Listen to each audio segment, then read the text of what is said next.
हाय बाबू, चलिए मैं आप लोग को इस वीडियो में क्लास 12 का फिजिक्स का इम्पोर्टेंट टॉपिक, जो इस टॉपिक का नाम है आज का वैद्युत फ्लक्स, मैं आप लोगों को बताऊंगा वैद्युत फ्लक्स क्या होता है। इसके बाद मैं बताऊंगा आपको कि गॉस की प्रमेय क्या होता है, जो कि बहुत बहुत इंपॉर्टेंट है बोर्ड के पेपर से भी। तो अगर हम लोग वैद्युत फ्लक्स की परिभाषा को समझते हैं तो लिखा है कि वैद्युत क्षेत्र में स्थित किसी पृष्ठ के क्षेत्रफल से अविलंबवत गुजरने वाली वैद्युत बल रेखा की संख्या को क्या कहते हैं? वैद्युत फ्लक्स कहते हैं। मतलब क्या है बाबू कि मान लेते हैं कि ये कोई वैद्युत क्षेत्र है, जिसको हम लोग मान लेते हैं ई है। इसमें कोई पृष्ठ रखा है, ये कोई पृष्ठ है जिसका क्षेत्रफल मान लेते हैं डी ए। ठीक है ना बाबू? ये जो क्षेत्रफल रखा है, जो ये पृष्ठ है जिसका क्षेत्रफल डी है, किस में रखा गया है? वैद्युत क्षेत्र में। तो इस क्षेत्रफल से अविलंबवत गुजरने वाली वैद्युत बल रेखा की संख्या को ही हम लोग क्या बोल रहे हैं? वैद्युत फ्लक्स कह रहे हैं। मतलब क्या है कि अगर आप समझना चाहें तो मान लेते हैं कि ये हमारा जो हाथ है, ये वैद्युत क्षेत्र में रखा हुआ एक पृष्ठ है। इस पृष्ठ से गुजरने वाली वैद्युत बल रेखा, अगर ये वैद्युत बल रेखा ऐसे गुजर रही है लंबवत ऐसे, तो उस गुजरने वाली वैद्युत बल रेखा की संख्या को क्या बोल रहे हैं? वैद्युत फ्लक्स कह रहे हैं। तो बाबू हमारा, जिससे हम लोग वैद्युत फ्लक्स को किससे दर्शाते हैं? फाई ई से। तो फाई ई बराबर होता है बाबू समाकलन vector E dot vector D A. ठीक है, अगर हम इस चिन्ह को हटाएंगे तो हमारा यहाँ से आ जाएगा फाई ई बराबर समाकलन E D A cos theta. अब क्या होगा बाबू, यहाँ से ई और कॉस थीटा इस समाकलन से बाहर आएगा, तो हमारा यहाँ से फाई ई बराबर ई और कॉस थीटा अगर हम बाहर करेंगे तो हमारा समाकलन में क्या बचेगा? D A. और जब बाबू इस डी ए का समाकलन करेंगे तो हमारा सूत्र आ जाएगा फाई बराबर ई, और इस डी ए का समाकलन हो जाएगा ए, और ए है कॉस थीटा। तो हमारा सूत्र बनेगा वैद्युत फ्लक्स फाई ई बराबर ई ए कॉस थीटा। ठीक है, अगर इसके मात्रक समझते हैं बाबू तो मात्रक हो जाएगा न्यूटन मीटर स्क्वायर प्रति कूलाम। इसका मात्रक समझते हैं तो हो जाएगा न्यूटन मीटर स्क्वायर प्रति कूलाम। ये किसका मात्रक हो जाएगा? वैद्युत फ्लक्स का। चलिए अब देखिए, अगला टॉपिक है हमारा बाबू गॉस की प्रमेय, जिसमें बताया गया है कि किसी बंद पृष्ठ से गुजरने वाले वैद्युत फ्लक्स उस पृष्ठ पर लगे कुल आवेश का 1/ε0 गुना होता है। इसको ही किसकी प्रमेय बोलते हैं? गॉस की प्रमेय बोलते हैं। तो अगर हम बाबू इसको समझना चाहें तो मान लेते हैं कि ये कोई गॉसियन पृष्ठ है, बंद पृष्ठ है, जिस पर कोई बिंदु मान लेते हैं यहाँ पे ओ है। इस बिंदु पे कोई आवेश क्यू रखा है। इस क्यू आवेश से आर दूरी पर कोई बिंदु पी मान लेते हैं, जिसका क्षेत्रफल कितना है? डी ए है। ठीक है ना? जिसका क्षेत्रफल क्या है? डी ए है। और ये जो डी ए क्षेत्रफल है, इसकी वैद्युत क्षेत्र ई है इधर, और यह वैद्युत क्षेत्र के साथ यह कितना अंश का कोण बना रहा है? थीटा कोण बना रहा है। समझिएगा, ये कोई गॉसियन पृष्ठ है, बंद पृष्ठ है, जिस पर कोई बिंदु क्यू माने हैं, ओ माने हैं, जिस पर कोई आवेश प्लस क्यू है। इससे आर दूरी पर एक बिंदु पी है, जिसका क्षेत्रफल मान लिया डी ए है। इधर वैद्युत क्षेत्र ई है, और यह वैद्युत क्षेत्र ई के साथ कितना कोण बना रहा है? थीटा कोण बना रहा है। तो सबसे पहले हम लोग क्या करते हैं बाबू कि हम लोग क्या करेंगे इसमें कि जो ये छोटा क्षेत्रफल माने है ना, इसके द्वारा पता करें कि कितना वैद्युत फ्लक्स गुजर रहा है। जब हम इसके द्वारा पता कर लेंगे तो हम उसका समाकलन कर देंगे, तो हम इसका पूरा पृष्ठ निकल जाएगा। ठीक है, तो सबसे पहले हम लोग क्या करते हैं कि इसको निकालने से पहले सबसे पहले हम लोग इस बिंदु पे वैद्युत क्षेत्र की तीव्रता ज्ञात करते हैं। तो लिखेंगे प्लस क्यू आवेश के कारण प्लस क्यू आवेश के कारण बिंदु बिंदु ओ पर वैद्युत क्षेत्र की तीव्रता, बिंदु ओ पर वैद्युत क्षेत्र की तीव्रता। ठीक है बाबू।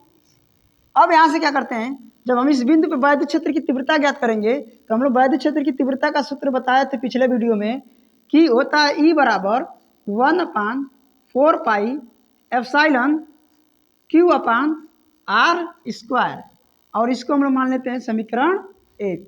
क्या करें, इस बिंदु पे वैद्युत क्षेत्र की तीव्रता निकाले हैं तो इसका सूत्र होता है 1/4 पाई एप्सिलॉन Q अपान R स्क्वायर। अब हम लोग क्या करते हैं कि जो है छोटा सा क्षेत्रफल माने हैं जिस पे हम लोग वैद्युत फ्लक्स गुजारना है, तो हम लोग मानते हैं कि जो छोटा क्षेत्रफल है इस बिंदु O के साथ ओमेगा कोण पे स्थित है। इसको मिलाते हैं और बताते हैं कि ये कितने कोण पे स्थित है, ओमेगा कोण पे स्थित है। कितने कोण पे, ओमेगा कोण पे। तो लिखेंगे DA क्षेत्रफल द्वारा, DA क्षेत्रफल द्वारा, छोटा क्षेत्रफल जो DA माने हैं, DA क्षेत्रफल द्वारा बिंदु O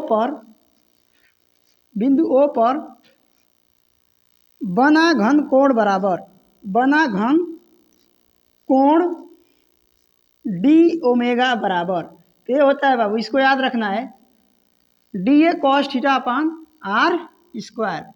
ये हो जाएगा इस क्षेत्रफल द्वारा इस बिंदु पे बना घन कोण डी ओमेगा बराबर हो जाएगा DA cos theta upon R square.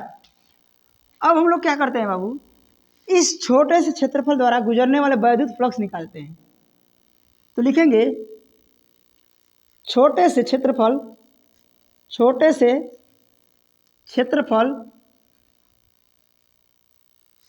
DA द्वारा गुजरने वाले वैद्युत फ्लक्स, वैद्युत, इधर लिखिए, गुजरने वाले वैद्युत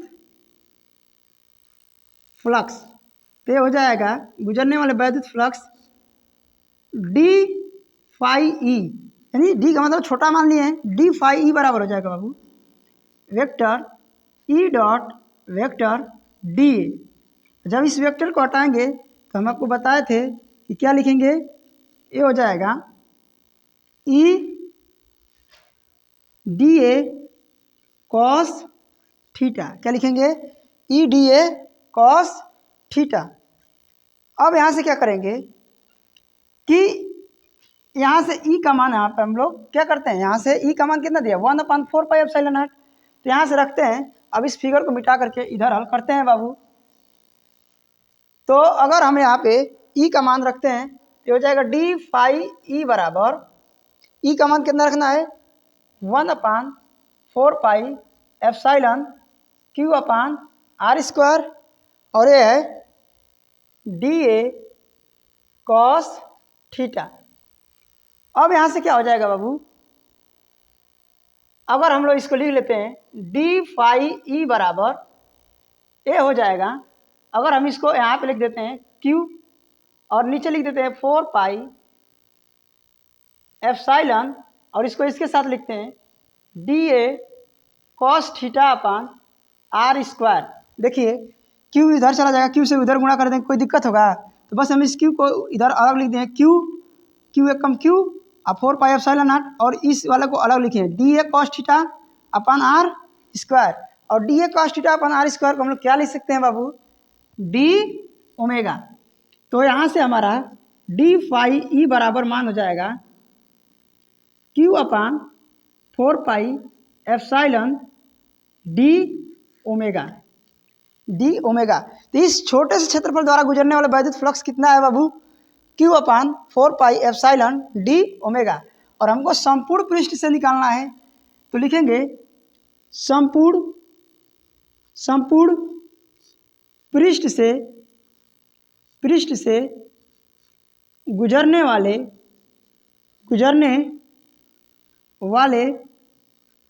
वैद्युत फ्लक्स। तो वैद्युत फ्लक्स क्या हो जाएगा बाबू, वैद्युत फ्लक्स तो हो जाएगा फाई ई बराबर समाकलन डी फाई ई का। अब यहाँ से डी फाई ई का मान रख दीजिए।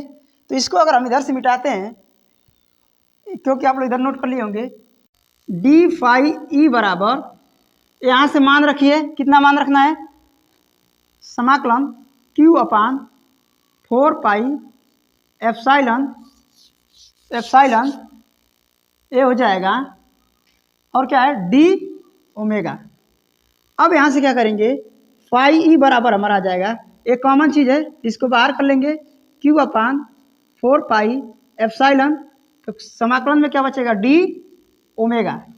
और यहाँ से आपको याद रखना है समाकलन डी ओमेगा का मान होता है 4 पाई। तो यहाँ से हम लोग क्या करेंगे बाबू, फाई ई बराबर हमारा हो जाएगा क्यू अपान 4 पाई एप्साइलन, और डी ओमेगा का समाकलन क्या होता है 4 पाई। तो 4 पाई से 4 पाई कट जाएगा, तो हमारा आंसर आ जाएगा फाई ई बराबर क्यू अपान एप्साइलन नॉट। यही हमारा किसी भी बंद पृष्ठ से गुजरने वाले वैद्युत फ्लक्स की संख्या क्या आएगा, फाई ई बराबर क्यू अपान एप्साइलन नॉट।